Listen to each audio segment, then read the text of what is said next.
मेरा नाम विनोद पंडित पुत्र है और मैं मुंबई से हूँ। मैं कौन हूँ, कहाँ से आया हूँ, अंत में कहाँ जाना है, मैं क्या कर रहा हूँ। जी, मैं कौन हूँ, कहाँ से आया हूँ, अंत में कहाँ जाना है, मैं क्या कर रहा हूँ। ये चारों टॉपिक तो आस्क्रिय योग का पहले से है। ये आस्क्रिय योग में हम पहले से भी बताते हैं कि देखो, हर इंसान का जन्म होता है। जन्म होने के बाद हम चलते रहते हैं समाज और संसार में। हम वह प्राप्त करने की चाह में चलते हैं जो हमें संसार में इस दृष्टि से दिखाई देता है। जिसे हम देखते हैं उसमें अच्छा और बुरा को खोजते हैं। जो हमारे जैसे जीवन का परिवेश होता है, जिस वातावरण में हम लोग अपना जीवन यापन करते हैं, सामाजिक, सांसारिक, नौकरी पेशा या परिवार समाज का कल्चर या हमारे शहर का माहौल, उसी तरह से हम उससे श्रेष्ठ या जो हमारा मन चेतना जिससे कनेक्ट रहता है, उसी की प्राप्ति के लिए हम भागते हैं। और जो हमारे पास प्राप्त नहीं होता उसी की पाने की चाह रखते हैं, चाहे भले वह जो प्राप्त करना चाह रहे हैं भले वो हमारे जीवन में कोई उपयोग उसका ना हो, परंतु जो नहीं होता तभी तक हम भागते हैं। जैसे वो मिलता है कुछ पल के लिए हम शांत हो जाते हैं और फिर हम दूसरे स्टेप में आगे जंप कर जाते हैं कि ये मिल जाए, ये मिल जाए। कहने का मतलब तृष्णा भाव और योग माया, यह सृष्टि जगत का यह सार, संसार का यह उद्देश्य और संसार का दृष्टा भाव में जो देह के माध्यम से हम संसार को देखते हैं, दृष्टा के माध्यम से, आंतरिक नहीं भौतिक शरीर के दृष्टा भाव से, उसी के पाने की चाह में हम चलते रहते हैं, थक जाते हैं, विश्राम करेंगे, फिर हम शांत होते हैं, फिर आगे चलते हैं। यही करते करते जब हमारा शरीर शिथिल हो जाता है और एक समय आता है कि अब तो हम चल नहीं सकते और 70 वर्ष 80 वर्ष 90 वर्ष उम्र हो जाती है, शरीर वृद्ध हो जाता है और साथ नहीं देता, तब हमारे अंदर यह बोध आता है कि मैंने जीवन में क्या किया, क्या मेरा जीवन इसी के लिए था। तब हमें बोध होता है, एहसास होता है कि अरे नहीं, यह जीवन हमारा सहायक मात्र था, यह भौतिक विलासता की चीजें हमारा एक उपयोग था, पूर्ण नहीं था। जिसे हम पूर्ण समझ रहे थे यह पूर्ण नहीं, यह तो एक खोखला थर्माकोल की तरह था जिससे कोई ठोस आवरण है ही नहीं। पूर्णता तो हम स्वयं हैं और स्वयं की प्राप्ति, ईश्वरत्व की, भगवत प्रेम, परमात्मा की प्राप्ति, वह ब्रह्म शब्द से संबोधित होने वाली अलौकिक ऊर्जा शक्ति, उसके अनुभव करने के लिए फिर हम निरंतर प्रयास करने की कोशिश करते हैं। सद्गुरु, संत, महात्मा, ध्यानी, योगी, धर्म, अध्यात्म, शास्त्र को पढ़ने और खंगालने की कोशिश करते हैं। पर सबसे बड़ा अफसोस कि शरीर हमारा साथ देना छोड़ देता है, वृद्ध हो जाता है। ना हमारे बॉडी में वो सर्कुलेशन ब्लड का होता, ना स्ट्रांगनेस रहता, ना मेमोरी में वो आईक्यू लेवल रहता, कंसंट्रेशन ऑफ माइंड नहीं रहता। और हमारे पास क्या होता है, आंतरिक बोध की चेतना, कर्म करने की ललक, तड़फ और प्राप्त करने के लिए चाह, पर अफसोस होता है कि हम उसे नहीं कर पाते क्योंकि हम अपना जीवन, अपना समय सब कुछ गंवा बैठते हैं। तब वृद्ध में कई बार देखना, वृद्ध माताएं बहनों का आंखों से अपने आप आंसू आते हैं, कई बार करुणा से रोते हैं, कई बार जिद में घर पे बहुत सारी चीजें बोलते हैं, तो घर के लोग वो भावना, वो निश्चल प्रेम, वह वेदना, वह कष्ट नहीं समझ पाते और दुख व्यक्त करते हैं।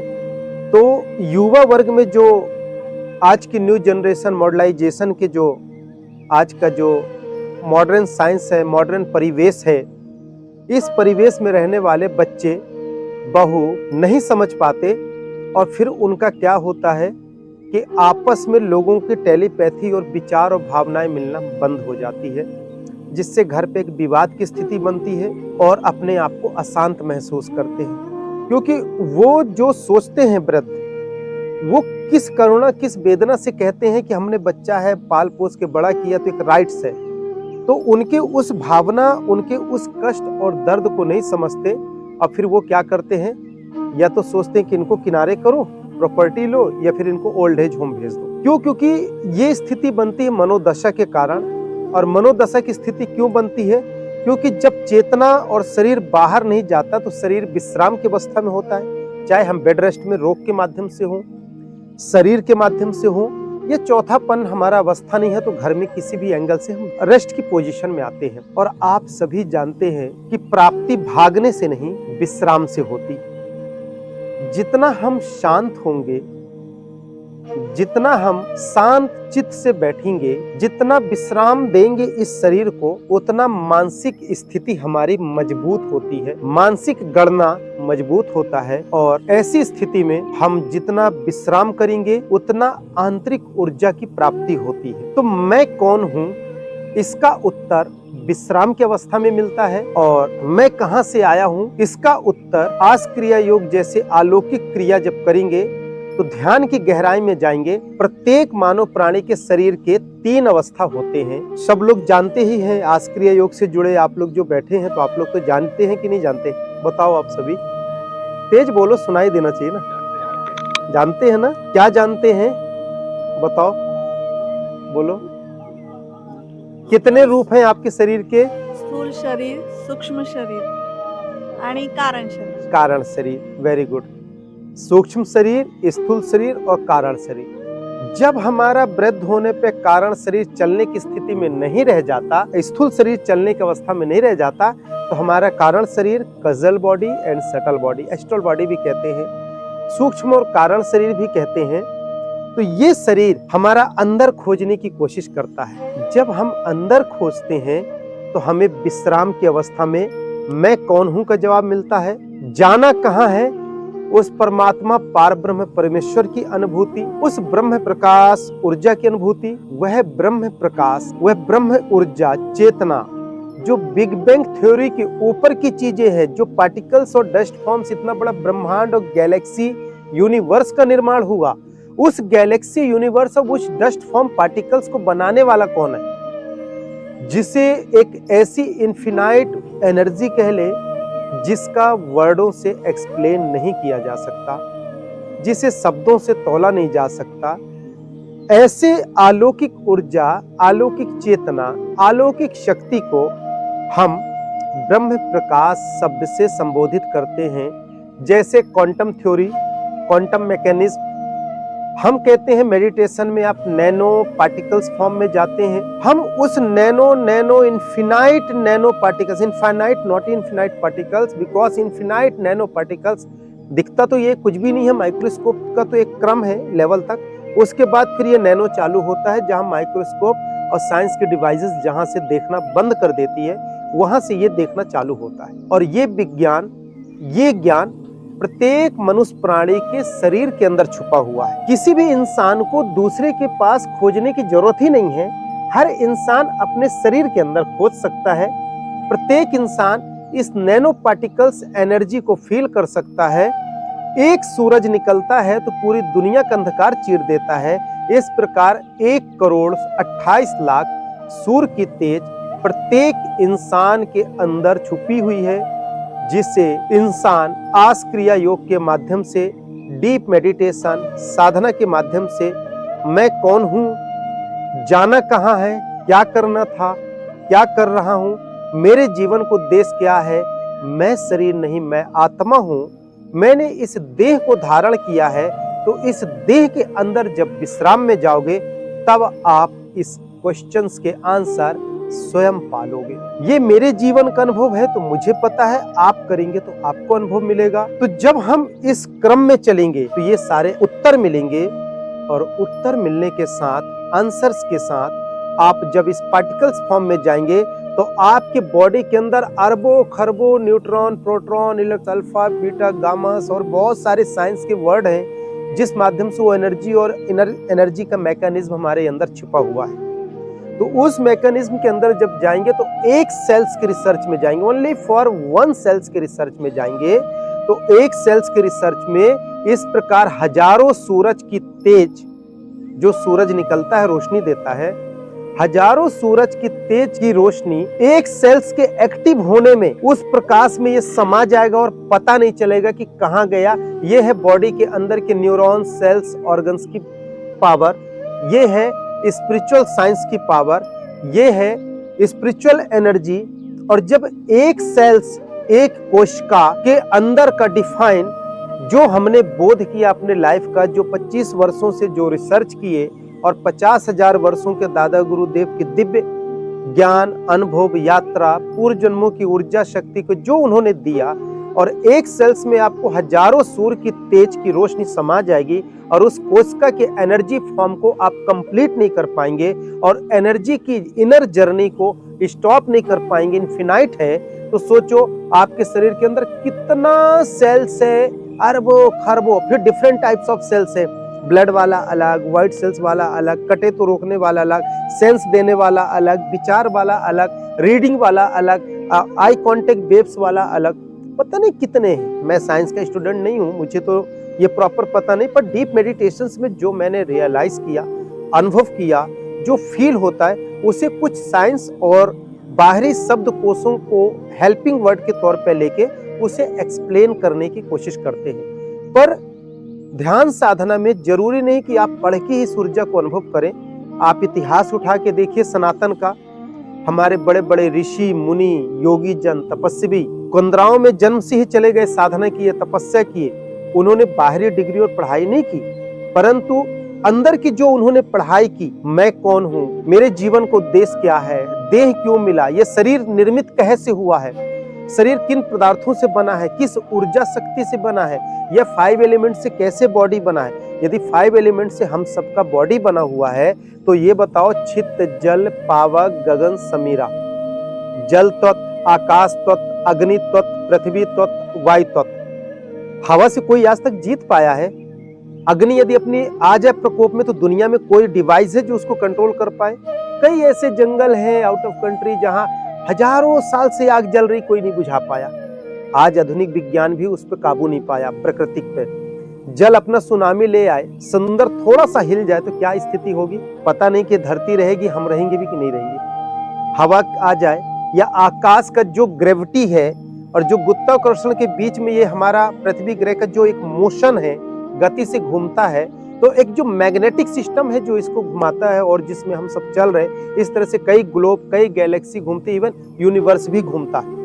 लोगों को पता नहीं, मैं तो सूक्ष्म यात्रा किया, इस यूनिवर्स के बाहर गया। एस्ट्रल ट्रेवल के बारे में सभी जानते हैं मेरे विषय में। तो एस्ट्रल ट्रेवल और सोल एनर्जी से जो निकल के मैं जाता हूँ और बाहर घूमता हूँ बॉडी को सेंसलेस करके, मैंने इस ब्रह्मांड के बाहर गया, हजारों बार गया, तार्किक ढंग से देखा, तार्किक ढंग से उसको समझने की कोशिश किया, लोगों को बताने की कोशिश किए।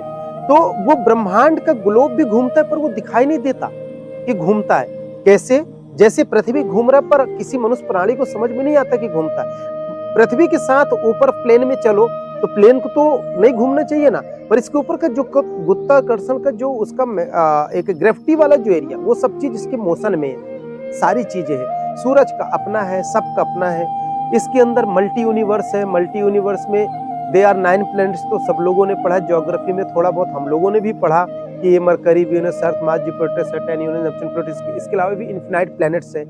उस प्लैनेट्स में भी अलग अलग मेटल्स है, अलग अलग गैस है, अलग अलग डायमंड है, अलग अलग ग्रहों में गोल्ड है, बहुत सारी चीजें जो बताती है साइंस के माध्यम से। बट ये सब चीजें जिनके पास डिवाइस नहीं है, जिसके पास नासा और इसरो का डिवाइसेस नहीं है, वहां नहीं पहुंच सकता। वो इंसान अपने शरीर के अंदर जो हमारे पूर्व काल में ऋषि मुनि बिना पढ़े गुफाओं में बचपन से योगी तपस्या करके उन्होंने शोध करके वेदों की संरचना की, उपनिषदों की रचना की, ग्रंथों की रचना की, आज भी उस पे साइंस रिसर्च कर रहा और वेदों को ही पूरा कंप्लीट रिसर्च नहीं कर पाया। और उसके अंदर ऐसे ऐसे मिस्ट्री, ऐसे ऐसे रहस्य, ऐसे ऐसे ज्ञान हमें मिलता है जिसको आज तक अनसुलझा रहस्य बन के इस दुनिया में रह गया। सोचो उन्होंने कौन सी पढ़ाई की थी? उन्होंने वही पढ़ाई की थी जो मुंबई से आए हमारे पंडित जी पूछ रहे हैं कि मैं कौन हूँ, है ना, मैं कौन हूँ, कहाँ से आया हूँ। तो उन्होंने मैं कौन हूँ को ही खोजा, और उसे खोजने के लिए हमें कहाँ जाना पड़ेगा? कहाँ जाना पड़ेगा? भीतर जाना पड़ेगा। वेरी गुड, क्लैपिंग करो एक बार दादा के लिए सब लोग। भीतर जाना पड़ेगा। जब हम भीतर जाएंगे तो शरीर के मस्तिष्क को ब्रह्मांड की उपमा दी गई है। जब हमारे एक सेल्स में हजारों सूरज की रोशनी समाहित है तो इस ब्रह्मांड के अंदर नर्वस सिस्टम, सेल्स, पता नहीं क्या क्या है साइंस के अकॉर्डिंग, पर डीप मेडिटेशन में वो सारी चीजें दिखती है। आश्चर्य मानोगे कि इस सेल्स के ऊपर मेरा लेक्चर देते देते आज की डेट में मेरी ऐसी स्थिति हो गई है कि खुली आंखों से देखता हूँ तो कभी ब्रेन के पास वो जो अपन मुरमुरा खाते हैं ना, लैया जो फूटे होते हैं ना चावल के, इतने बड़े बड़े मेरे को सेल्स ना चलते हुए एनर्जी वाले दिखते, खुली आंखों में दिखते, फिर लगता है यार क्या होगा, ब्रेन ना फट जाए कहीं। फिर अंदर करता हूँ, अंदर चल। मतलब एक एक कोश का एक एक सेल्स मेरे से बात करते, मेरे एक एक सेल्स मेरे से बात करते कि मैं किस यूज में आता हूँ, मैं किस यूज में आता हूँ, मैं किस यूज में आता हूँ, मेरा ये उपयोग है, मेरा ये उपयोग है। जैसा आपने पहले सुना होगा कि ऋषि योगी मुनि जाते थे जिनको सिद्ध है, जिनके अंदर सेंसेशन जाग जाता था, इंद्रियां जाग जाती थी। 10 इंद्रियों में से कोई भी इंद्री जाग जाती थी तो पेड़ पौधे से बात करते थे, ऋषि मुनि बात करते थे, पेड़ बोलता था। पेड़ में भी जीव है, एनर्जी है कि मैं इस काम आता हूँ। संजीवनी हनुमान जी का इतिहास उठाइए, जब लक्ष्मण जी को शक्ति बाण लगा और जब हनुमान जी स्वामी जब हिमालय गए तो औषधि को कैसे जाने, जब सुखेन वैद्य मिले और उनको वहां की जड़ी के विषय में बताया तो वो तो देखे कंफ्यूज हो गए। फिर वो जड़ी ने अपना संकेतिक उनको वो दिया, फिर उन्होंने पूरा पेड़ उठा के ले गए कि कहीं से कमी न रहे। ये भक्ति और समर्पण का भाव है। पर औषधि खुद चल के गई वहां, औषधि अपनी पूरी ऊर्जा उस पत्ती में दे दी कि वो हो जाए। किसी जन्मों का वो औषधि का उस दिव्यात्मा अवतारी आत्मा का रिलेशन रहा होगा जो होता है। ये लाइफ साइकिल ना, जिस प्रकार हमारा जीवन घूमता है इसी प्रकार ये हमारा अंदर की सूक्ष्म ऊर्जा का काल भी घूम रहा है। इसी तरह ये पृथ्वी ग्रह भी घूम रहा है। इसी तरह कई ग्रह डेली निर्माण होते हैं और कई ग्रह डेली विस्फोट होते हैं और कई पार्टिकल्स फॉर्म से निर्माण होते हैं। जिसको जुपिटर जैसे प्लैनेट्स से यदि हम बात करें तो छोटे छोटे जो ग्रह हैं तो उसके सामने पृथ्वी भी एक छोटा सा है। यदि वास्तविक सच्चाई कहा जाए, ऊपर जाके देखो तो इस पृथ्वी ग्रह का भी ना कोई अस्तित्व ही नहीं है। सरसों के दाना को भी करोड़ों गुना छोटा कर दो ना, उससे भी छोटा अस्तित्व है इसका। परंतु इसके अंदर रहने वाले, जीवन यापन करने वाले हम मनुष्य प्राणी के अंदर के जो सेल्स एनर्जी है, उस अस्तित्व के कारण हम इस ब्रह्मांड और बिग बैंग थ्योरी के ऊपर के मैकेनिज्म को, स्पिरिचुअल को समझने की क्षमता हमारे अंदर की ये एनर्जी है। So we are very lucky जो हम मनुष्य प्राणी इस धरती में आके, जिस ग्रह की कोई औकात नहीं है इस मल्टी यूनिवर्स और ब्रह्मांड में, वहां औकात को पता करने वाला, रिसर्च करने वाला, वास्तविक बोध को जानने वाला, ब्रह्म को अनुभव करने वाला हम 5 फीट 6 फीट 8 फीट के मनुष्य प्राणी है।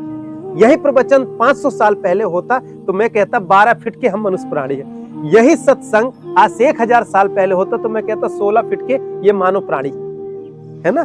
तो हम लोग उसके साथ साथ हमारा जेनेटिक सेल्स, डीएनए सेल्स का पैटर्न भी चेंज हो गया। हम लोग अब बौने हो गए, पेड़ पौधे हमारे छोटे हो गए हैं, पृथ्वी की अवस्था कम होती जा रही, जल का लेवल नीचे जाता जा रहा, वायु हमारा डिस्टर्ब होते जा रहा। इसके पीछे क्या है?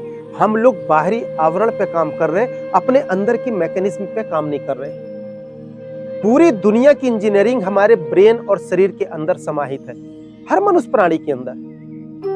आप एक बात समझो, दुनिया का कोई भी साइंटिस्ट, वैज्ञानिक, ऋषि मुनि जिन्होंने शोध किया तो कहां शोध किया उन्होंने?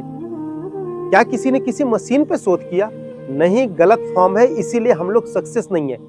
उन लोगों ने अपने ऊपर शोध किया, अपने रिसर्च पे किया, अपने स्ट्रक्चर को स्ट्रांग बनाया, फिर वो स्ट्रक्चर को बाहर मैकेनिज्म में को लेके आए, फिर उसको पार्टिकल्स फॉर्म में बनाए, फिर उसके बाद स्ट्रक्चर दिए, मेटल में दिए, वुड में दिए, किसी भी चीज में दिए, फिर उसको प्रैक्टिकल करने का ट्रायल किए, तब जाके वो आया।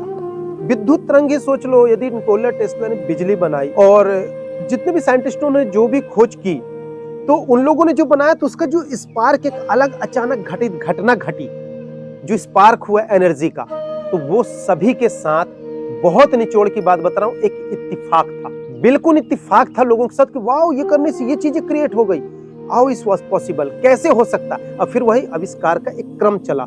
करते समय उन्होंने रिसर्च ये नहीं पता था कि इस घड़ी, इस समय, इस क्षण ये चीज विस्फोट हो जाएगा और इसका ये आविष्कार हो जाएगा। वायरलेस बिजली बनी। आप थोड़ा सा लो, हम बीज को, पौधे को जमीन में डालते हैं, वो जब छोटा सा अंकुरित होता है तो उसके साथ एक मेटल और ये पदार्थ, पृथ्वी, जल तत्व, पृथ्वी तत्व, आकाश तत्व, 5 एलिमेंट्स की ऊर्जा ही तो उसके साथ मिलके एक ऐसा क्रिएट होता, घटित होता कि वो अंकुरित में कन्वर्ट हो जाता।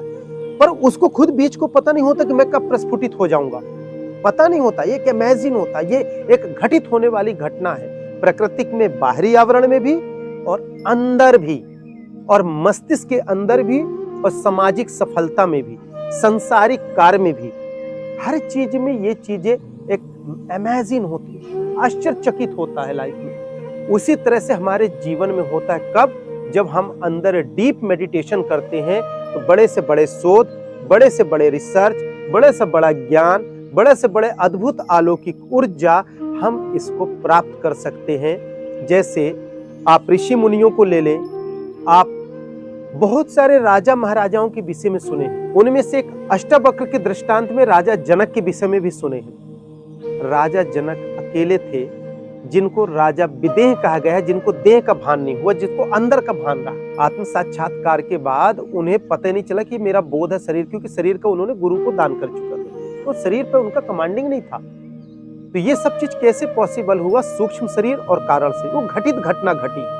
तो ध्यान एक घटित घटना का नाम है, ध्यान एक ऊर्जा शक्ति का नाम है। आप कितना भी काम कर लो, कितना भी पैसे कमा लो, कितना भी सामाजिक शोहरत, शान शोहरत के ऐश्वर्य लूट लो, ये सब देह के साथ कुछ ही पल रहेगा, कुछ ही क्षण रहेगा, कुछ ही वर्ष रहेगा, और ज्यादा हार्डली गया तो 60-70 साल रहेगा। इसके बाद आपका लेवल क्या होगा, आपकी क्षमता क्या होगी, और यदि कड़े शब्दों में कहा जाए तो हमारी वास्तविक औकात ही क्या होगी? देह ही नहीं होगा। जितने थे उन्होंने समाज के लिए बहुत सारा धन के माध्यम से सेवा किए, अध्यात्म के माध्यम से किए, अर्थ के माध्यम से किए, बेरोजगारी के माध्यम से किए, पर उसका सबका उपयोग और उपभोग किसने किया?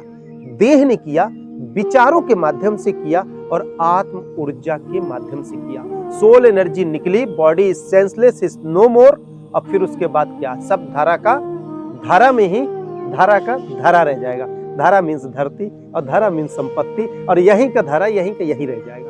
That's all right. क्या बचा? फिर उसके बाद रियल लाइफ चालू होती है।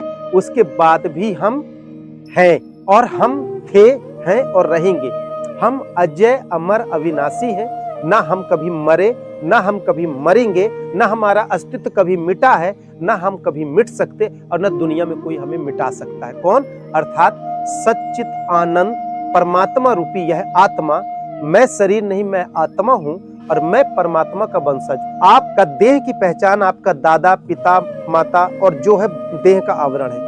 पर जब सोल एनर्जी की बात आती है तो हम जड़ चेतन, उस परमात्मा, उस ब्रह्म के हैं। और जब हम उस ब्रह्म के हैं तो हम वास्तविक वो पहले हैं, सेकेंडरी में ये।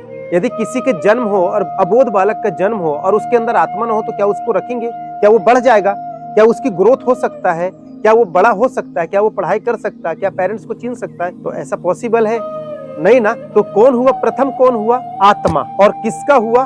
परमात्मा का। तो फर्स्ट हमारा ये लेवल है, सेकेंडरी आउटर लेवल है। पर चूक जीवन में यहां होती है सबकी कि प्रायोरिटी, अब फर्स्ट हम किसे मानते? आउटर लेवल को, और सेकेंडरी किसे मानते?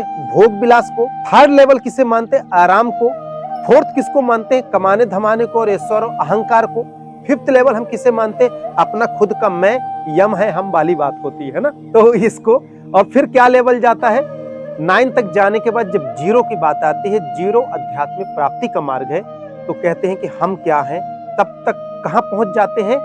वही जो पंडित जी ने कहा 70 और 80 साल जब बॉडी चलता नहीं, तब धीरे धीरे अंदर से वो अंदर वाला जो इंद्रियों का जो कीड़ा है ना, वो चुभता है अंदर से, ऐसे कुट, अरे मैं तो गलती कर गया, 70 साल हो गया, 80 साल, अरे मेरा जीवन तो गया, पता नहीं कब जन्म मिलेगा, क्या होगा। तब तक समय चला जाता है। तो हमें अपने जीवन का बोध करना चाहिए।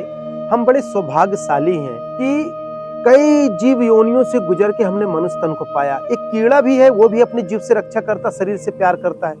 एक यदि कोई पतंगा है, वो भी अपने से प्यार करता है। सबको अपने अपने क्राइटेरिया में, हर जीव योनि को, जिसको जो देह मिला हुआ है, जो स्ट्रक्चर मिला है, जीव जंतु जो भी है, तो वो सब अपने शरीर से प्यार करते हैं, सब अपना केयर करते हैं, सब खाना खा के सुख भोगते हैं। चाहे चींटी हो, चाहे कीड़ा हो, चाहे उड़ने वाला पक्षी हो, और चाहे कोई हो, और सब मदर अपने बच्चों का केयर करती है। एक प्राकृतिक वरदान है, और सभी भोजन पाते, भूखा कोई नहीं मरता। हम लोग क्या करते हैं? बुद्धि ज्यादा मिल गई परमात्मा को पाने के लिए, एनालिसिस करने के लिए, तो हम लोग किस में लगा दिए बुद्धि? संचय करने में। खाने में नहीं लगाए, संचय कलेक्ट करने में लगा दिए। सभी की गिनती आती, इवन मेरी भी उसमें गिनती आती, मैं कोई बाहर से नहीं हूं।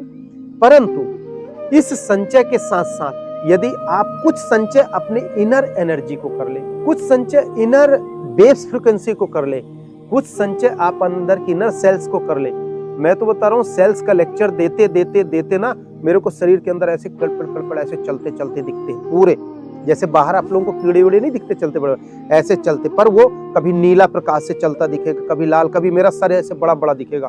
और फिर उसके अंदर पूरी ऐसा लगेगा कि सतरंगी लाइट जैसे ना बहुत सारी वेव्स होती हैं, तरंगे इलेक्ट्रिक लाइटों के जैसे वेव्स होता बहुत सारा, ऐसी पूरी खुले सूरज से ज्यादा लाइट दिन में। सबसे मेन मैं समाधि में भी दिन में जाता हूँ, खुली दृष्टि में ज्यादा मैं क्रियाएं करता हूँ, रात में नहीं करता, क्योंकि दिन में ही इतनी तेज लाइट और मस्तिष्क कितना बड़ा है और वो तरंग और प्रकाश और वो छोटे छोटे कीड़े इतने बड़े बड़े चलते हुए वो तरंग और सेल्स दिखते हैं मुझे कि रात में उसकी लाइट देख लूं तो लगता है ब्रेन ना फट जाए, आंख की रोशनी ना चला जाए, ऐसा फील होता है। तो मैं ज्यादातर उजाले में करने की कोशिश करता हूँ। सोचो कैसा एक्टिव होगा। एक सेल्स के अंदर मैं घुसता हूँ ना तो पूरा पिक्चर जैसे खुलता जाता, ब्रह्मांड, लेयर, ग्रह बाई ग्रह, ग्रह ग्रह ग्रह ग्रह खुलता जाएगा, उसका एक एक चीज दिखता है। जैसे ना हम कोई 3D एनिमेशन या 5D एनिमेशन में जूम टाइप से ऐसे करके ना जाए तो चलते जाएं चलते जाएं चलते जाएं। और आजकल तो बहुत एनिमेशन के ऐसे गेम बने हैं, पहाड़ और वो रोलर कोस्टर, पता नहीं क्या क्या बना है ना, तो उस तरह से सब दिखता है, खुली आंखों में दिखता है। खुली आंखों में मुझे देवी देवता और भगवान की अनुभूतियां होती है। लोगों को लगेगा कि यार क्या बोलते हैं, मैं कहता हूँ ये मेरी चीजें छोड़ दो, सब चीजें ये मेरे लिए। हर इंसान खुले माहौल से इस बात का विश्वास दिलाते हैं, हर इंसान अपने शरीर के अंदर देवी देवता भगवान का दर्शन बहुत इजी कर सकते हैं। मेरा तो एक ही हाथ जोड़कर सबसे निवेदन है कि दूसरे के आवरण में न फंस के स्वयं की चेतना में फंसे, स्वयं के अंतर ऊर्जा को महसूस करें। मैं शरीर नहीं, मैं आत्मा हूँ, मैंने देह को धारण किया तो आत्मा क्या है। अपने आप को जानो तो दुनिया को जानोगे। अभी अपने को नहीं जाने और दुनिया का एनालिसिस करेंगे, दुनिया की बातें करेंगे, दुनिया की विशेषताएं बताएंगे, अच्छाई बुराई बताएंगे। अरे जिस चेतना जिस दृष्टि से आप दुनिया को देख रहे हो वो चेतना देख कब रहा, जब अंदर से कनेक्टेड है। यदि अंदर से इस आई का कनेक्टेड ना हो, मेमोरी से ना हो, न्यूरॉन से ना हो, रेटिना से ना हो, तो हाउ इज पॉसिबल, कैसे कोई देख सकता है। उसमें तो बैटरी भी खत्म नहीं हो रही है उसकी, है ना। तो हर चीज हमारे अंदर जड़ चेतन से काम हो रहा। आप दृष्टा और साक्षी भाव बनना सीखें। ध्यान में आप दृष्टा भाव से अपने चेहरे को देखिए, जैसे मिरर में देखते हो वैसे साक्षी भाव में सामने देखो, आपको बहुत आनंद आएगा। 2 पल में स्ट्रेस, फ्रस्ट्रेशन, डिप्रेशन दूर हो जाएगा, माइग्रेन जैसी बीमारियां दूर हो जाएगी, नर्वस सिस्टम की जितनी बीमारियां हैं ये दूर हो जाएगी, आपके निगेटिव सेल्स नष्ट हो जाएंगे, पॉजिटिव सेल्स एक्टिव हो जाएंगे और लाइफ चेंज हो जाएगी, बीमारियों से दूर हो जाएंगे, परमात्मा को प्राप्त कर पाएंगे, वह पॉजिटिव एनर्जी को पाएंगे जिस एनर्जी से आपका बाहरी दुनिया भी सक्सेस है और आंतरिक दुनिया भी सक्सेस है। इस अध्यात्म को समझे।